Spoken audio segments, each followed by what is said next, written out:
think the Rolex Sydney to Hobart race is just an impossibly difficult race to win. Line honours or handicap, it's just very hard. There's this irrational passion that keeps coming back. You get Southerlies all around the world, but here they just come through with such speed. It's dangerous, but if you haven't done a Hobart, there's something that you really got to do. The race is actually in the hearts and the minds of the general public. People often ask you, how many Hobarts have you done? It's really part of the fabric of Australia.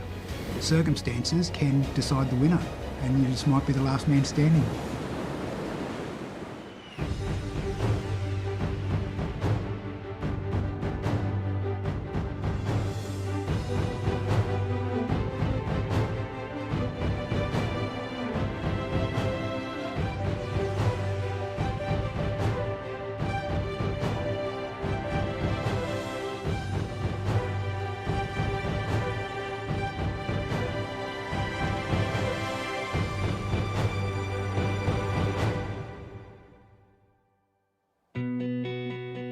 Until 2020, when the pandemic forced the cancellation of the Rolex Sydney Hobart yacht race just 6 days before it was due to begin, Sydney-siders had flocked to the harbour's foreshores to watch the start of the event on each and every December the 26th in its 75-year history. That a determined and diverse fleet of nearly 90 boats has reassembled a year later is a source of pride for race organisers, the Royal Yacht Club of Tasmania, and in Sydney, the Cruising Yacht Club of Australia. The cancellation of the race last year was devastating. To get so close and not get there in the end was just an experience none of us ever want to have again. That's what makes us all so excited. I feel confident that we've got a race this year and really looking forward to seeing it happen.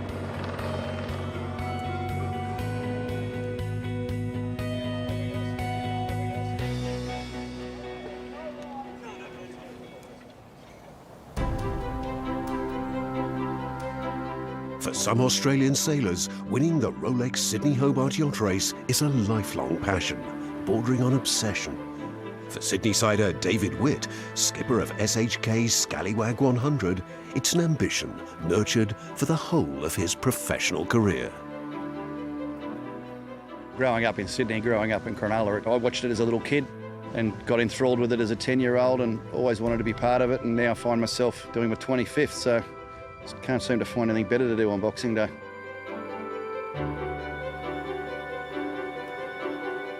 As a skipper, line honours glory has so far eluded him, and the fact that the 5-strong Super Maxi lineup battling for line honours in 2019 has this year been reduced to 3 doesn't necessarily improve his crew's chances. There's so many variables in the race, and there's also so many things that can go wrong, especially with these 100-footers for line honours, because any downtime, the speed difference is 10 knots. And you have a problem for 30 minutes, you lose 5 mile. It's certainly never over till you get across the finish line in this race, that's for sure. What would it mean to me to win this race? Sort of a goal I set myself as a 10-year-old, and I'm 50. So I think what it would mean, it'd just be a huge relief. Complicating the picture for Witt and rivals Christian Beck on Law Connect and Mark Bradford on Blackjack is the prediction of a strong and potentially damaging first night southerly, likely to accentuate the characteristics of each of their boats.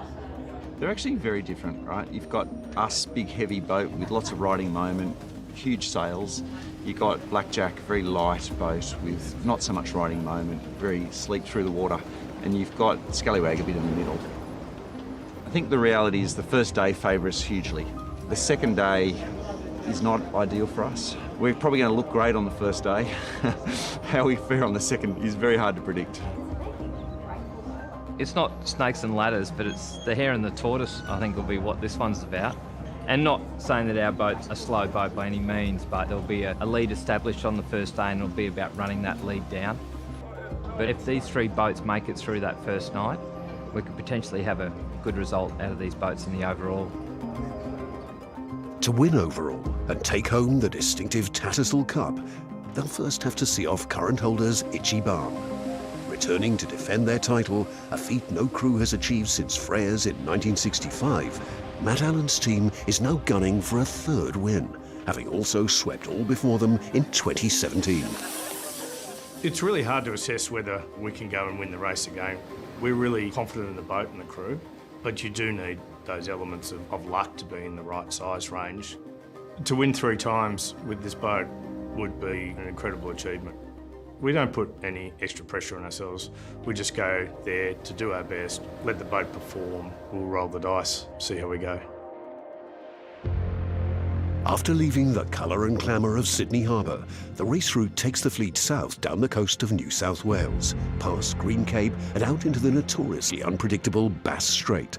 The eastern coast of Tasmania can also be difficult, and once past Tasman Island, the fleet still has Storm Bay to negotiate, followed by the fickle breezes of the Derwent River, a total of 628 nautical miles. Race day returns, and 88 boats assemble in the starting area.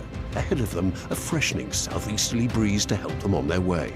Beyond that, a challenging 36 hours that will test their teamwork and tenacity to the very limit. Away they go, racing in the 76th Rolex. Sydney Hobart, the great race south is on. 628 nautical miles to Hobart. The Maxis make a blistering start at the far end of the line, flanked by a spectator fleet relishing the proximity to the action. What a sight. There's the 4 start lines, one of the great sights in the world of yachting. It's not long before the leaders are climbing through the gears, up to 15 knots, 18 knots and beyond. And look at those Maxis down the western side of the harbour, charging away. And the Scallywag's just got his nose in front. Reaching the first of the 2 turning marks takes just a few minutes in the stiffening 15-knot breeze. Sydney Harbour again abuzz with movement, energy and noise. Here's the first turning mark. This is going to be very interesting. So David Witt wins the honours to the heads. On leaving the harbour, the leaders turn into strong southerly headwinds and the really hard work begins.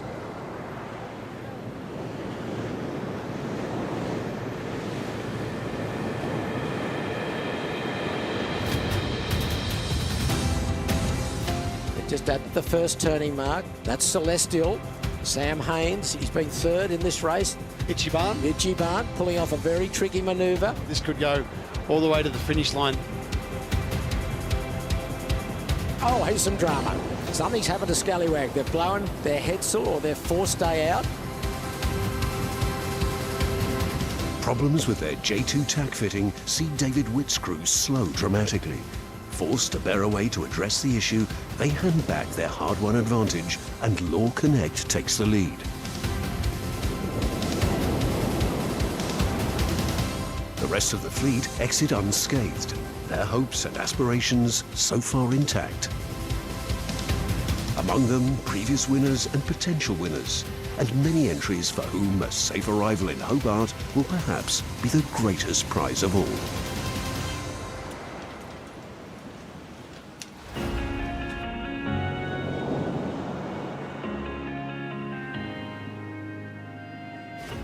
For the first time, the race this year includes a separate division for two-handed entries. Although not eligible for the overall title, it promises to be highly competitive and includes Michael and Matty Bell on Kai Mai, a father and son team with very different skill sets.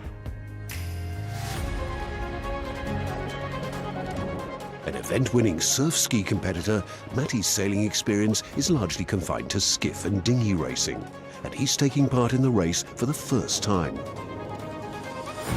He's also a personal fitness instructor, with Michael, an 11-race veteran, now among his most committed clients. I believe the father-son dynamic will help us a lot. We both work well off each other.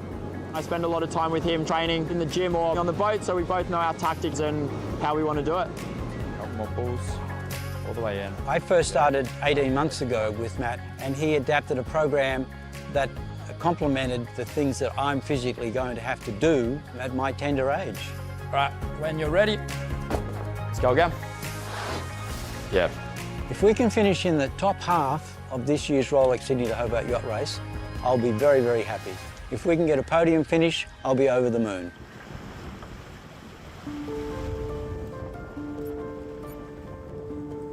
There's also a range of experience on another two-handed entry, Disco Trooper Contender Sailcloth, where Jan Clog Scholten has completed 18 Sydney Hobart races to Jules Hall's 4.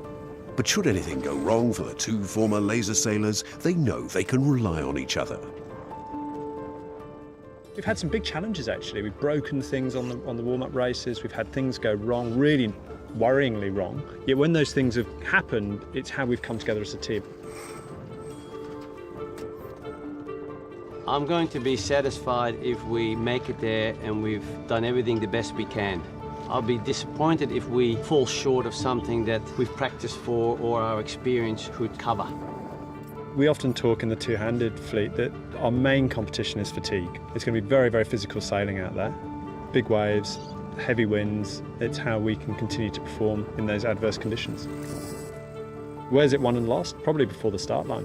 It's that preparation, planning. Are you ready for it? It's a question being asked throughout the fleet, not least on the 3 Supermaxes plunging south in potentially boat-breaking seas.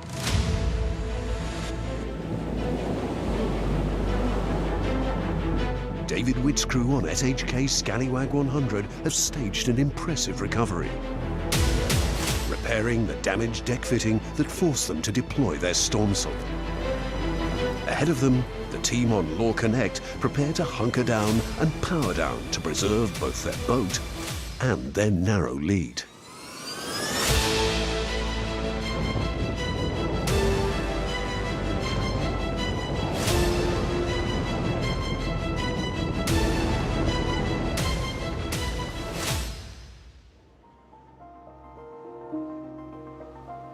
This Rolex Sydney Hobart yacht race is a great adventure, and what we're seeing today is the reason why this is such a challenge.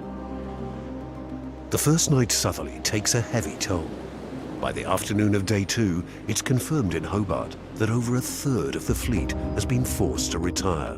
This feels more like a traditional Hobart. The last time we had 25 or 30 boats retire was 2015. The 58 yachts that are out there now are hunkered in, they're going hard and they're really looking forward to getting down here. The force of the first night conditions are felt throughout the fleet, including the group of TP52s emerging as leading contenders in the battle for the overall title. Last night was a really brutal night.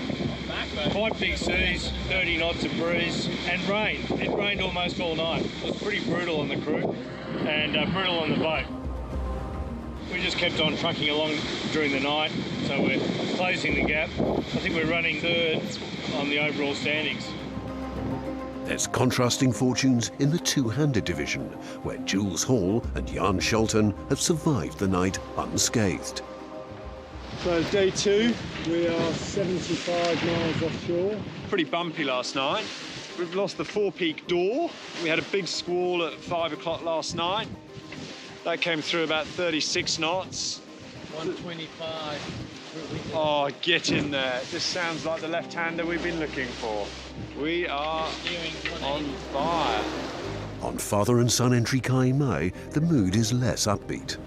Heading into last night, as that 30 knots suddenly kicked in, tried to do our best to push through it, had to reduce sail. Early hours of the morning, a bit of illness kicked in. Spent a bit of time thinking about it and then made the decision to pull the pin. In the process of that, discovered that we had a rope around our rudder and around our propeller, so unable to start the engine to motor back to Sydney. All in all, a very eventful night. 30 boats are now heading back to Sydney or sanctuary elsewhere. On SHK Scallywag, David Witt's men are hunting down the 2 boats disputing the lead in front of them. The going's good, but who can make best use of the lighter conditions further south? Law Connect struggles on reaching the ridge of high pressure off the east coast of Tasmania. As winds decrease, Blackjack asserts its light air's supremacy, and Mark Bradford's crew take the initiative in what proves a trying night for their opponents. We had a tough night on the Law Connect last night. We sailed on a bit of a light patch first, or one of the boats was able to get round us, and that's where the other boats are really, really good. When they're doing 8 knots, we're doing 4 or something like that. We think we've still got a chance, just got to battle on. Assisted by the incoming southeasterly, Blackjack tries to press home the advantage. Only for Christian Beck's crew to reel them back in. The distance between them rarely more than a few nautical miles. It's not till later in the day that Blackjack builds a significant lead. First to reach the turning mark at Tasman Island after playing the wind shifts in search of the elusive breeze. Relentless in their pursuit, David Witt's crew claw their way back into contention for second place as the Super Maxis contest the final rounds of a heavyweight contest which, as predicted, has well and truly gone the distance.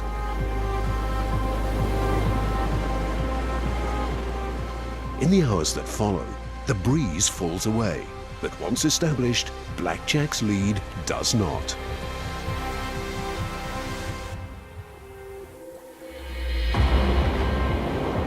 In barely a breath of wind, they complete the 11 miles up the Derwent River to cross the line at 1:37 in the morning after 2 days, 12 hours and 37 minutes of ocean racing. After several near misses, it's line honours victory at last for owner Peter Harburg and skipper Mark Bradford, the culmination of a project 14 years in the making. This team's been together since 2008, and the last 5 years we've had this boat, and we've really modified the boat and pushed for a win here, and we've come up short a couple of times, but yeah, it just feels amazing to win. Tasmania has been synonymous with boats and boat building for well over 150 years. At the Wooden Boat Centre at Franklin in the Huon Valley, not far from Hobart, they use the tools and techniques for which the state was once renowned, schooling students of all ages in the art and joy of building boats from wood.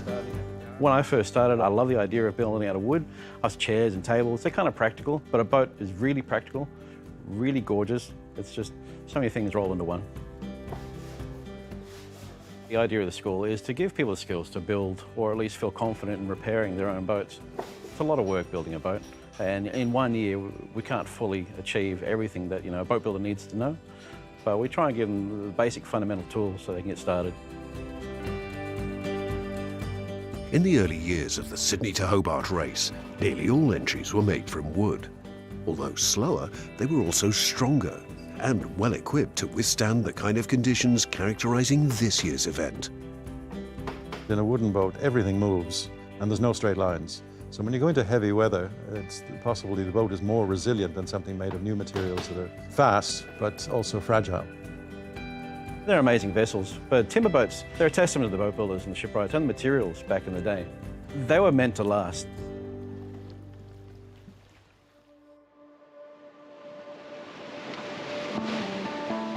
So the race of many races continues. How's it feel? Awesome. This is what we've been training for. We are making time. After a tough night in which they lost ground to their rivals, Jules Hall and Jan Scholten are back in the hunt for the lead in the two-handed division. Oh, look at this. 2 sails. Fast. Ahead of them, the race for the overall title is reaching a critical stage. Still favoured as likely contenders are the TP-52s, where a tight tactical battle is being waged down the east coast of Tasmania, dominated by Celestial and Itchy Barn.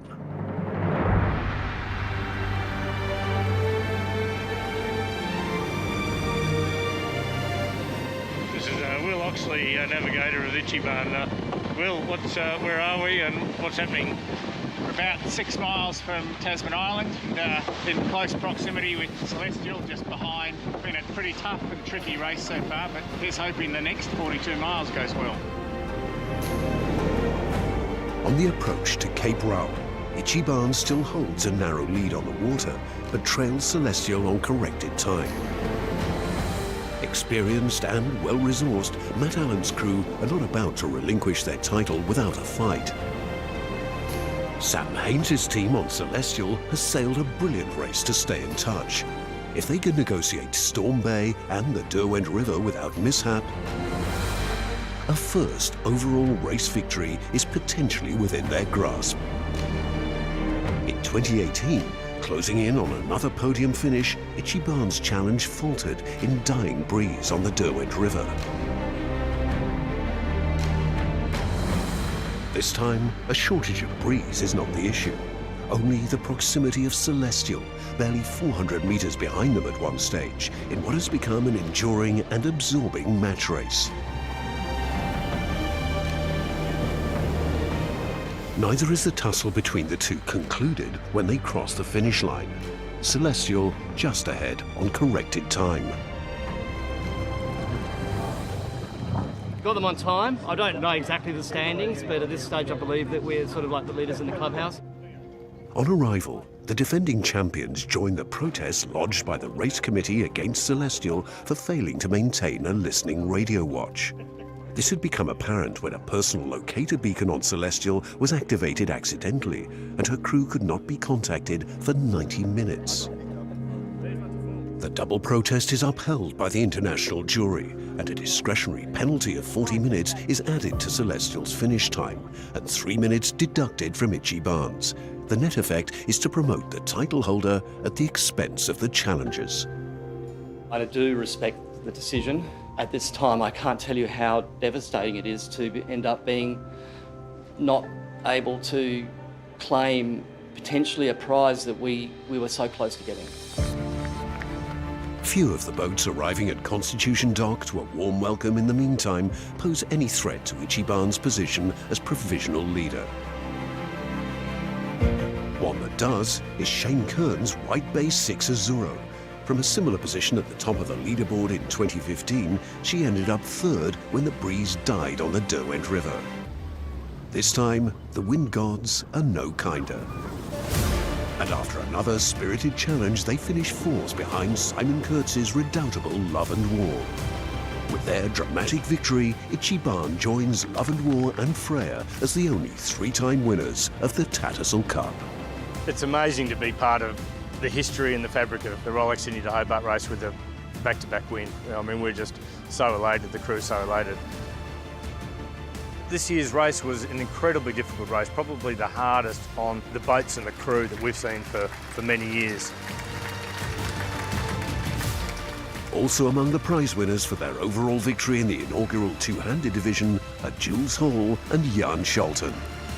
For them, and for their fellow competitors, the 2021 Rolex Sydney Hobart Yacht Race will live long in the memory. Next time, we head to San Francisco and Sydney for the SailGP's season finale.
New Bethesda is like the spiritual home of free thinkers. It's a sort of vast landscape that's almost biblical in magnitude. The harshness of it makes you a much more thoughtful and spiritual person. It's almost an oasis for people who are innovative in their thinking. Because to survive on such a land means you have to be stronger. You have to look for answers in non-traditional ways. This seems to be a place that is a magnet for people who want to express themselves and makes it a visually interesting place to be as a photographer. To my friends in America, if they wanted to find an area that was quirky, warm, creative, and in the middle of a fantastic land, I would say come to New Bethesda, because that's where they would find it all together in one small, wonderful place.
May 16, 1868. In Washington, the U.S. Senate fails by 1 vote to convict President Andrew Johnson on the first article of impeachment against him. Johnson is eventually acquitted on all charges, prompted by his clashes with the post-Civil War Congress, and serves out the rest of his time in office. 1929. And the winner is the first Academy Awards. The Oscars are presented during a banquet at Hollywood's Roosevelt Hotel. The movie Wings wins for Best Production. Emil Jannings wins for Best Actor. Janet Gaynor wins for Best Actress. 1905. Wherever there's a fight so hungry people can eat, I'll be there.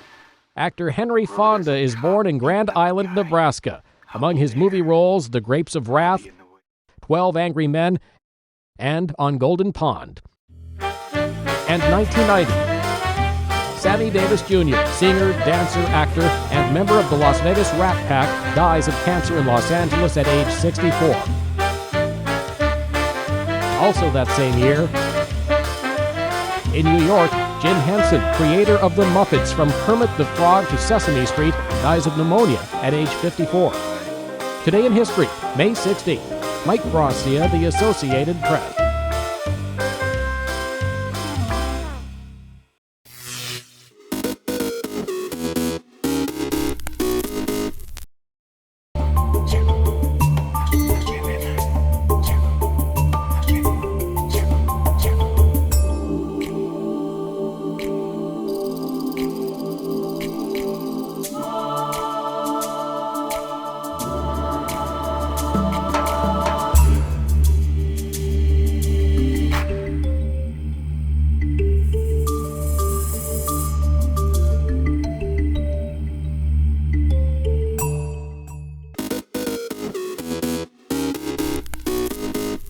Welcome back in our studio, and in today's news,